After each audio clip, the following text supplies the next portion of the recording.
Hey guys, welcome to my channel. तो आज हम लोग पढ़ेंगे बायोलॉजी से रिलेटेड क्वेश्चंस के बारे में। तो देखिएगा, आज हम जिस टॉपिक पे डिस्कस करने वाले हैं उसका नाम है जीभ, यानी कि जबान जिसे हम बोलते हैं, और इसे हम इंग्लिश में कहते हैं टंग। तो आइए देखते हैं कि इसमें क्या कुछ खास है जो कि हर एग्जाम में पूछा जाता है। तो देखिएगा, ये जीभ का जो है कि क्या है, संरचना है। आइए यहाँ शुरू करते हैं। देखिए, लिखा हुआ है जीभ के ऊपर छोटे छोटे अंकुर होते हैं और उनमें अनेक स्वाद कलिकाएं होती हैं। क्या होती हैं? तो वो होती हैं स्वाद कलिकाएं, ठीक है ना। और ये क्या काम करती हैं? तो ये अलग अलग स्वाद के प्रति संवेदनशील होती हैं।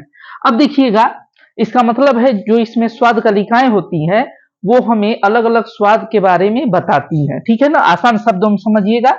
अब देखिएगा, ये जीभ का पार्ट है। तो देखिएगा, जीभ का जो अगला पार्ट है, ठीक है ना, इससे हमें मीठा का अनुभव होता है। इससे हमें मीठा, कुछ हम खाते हैं तो उससे मीठा का पता यहां से चलता है। और इसके दोनों साइड के जो भाग हैं उससे हमें नमकीन के बारे में पता चलता है। और देखिएगा, और इसके पीछे वाले जो दोनों बगल के अगल बगल के भाग हैं उनसे हमें खट्टे का पता चलता है। और सबसे पीछे जो है उससे हमको कड़वा का पता चलता है, ठीक है ना।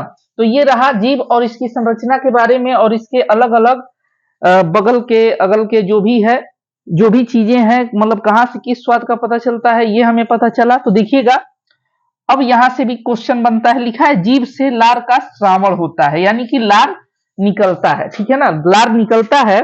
और देखिएगा, दो तरह के क्या होता है, यहाँ से चीज निकलती है, एक टाइलिन और एक लाइसोजाइम, ठीक है ना।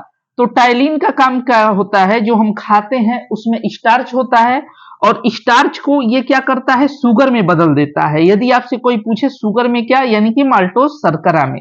और लाइसोजाइम का क्या कार्य होता है, तो ये भोजन द्वारा लाए गए बैक्टीरिया को मारता है। तो आई होप ये आपको अच्छा लगा होगा। तो इसका एक स्क्रीनशॉट ले लें और इसका नोट्स बना लें।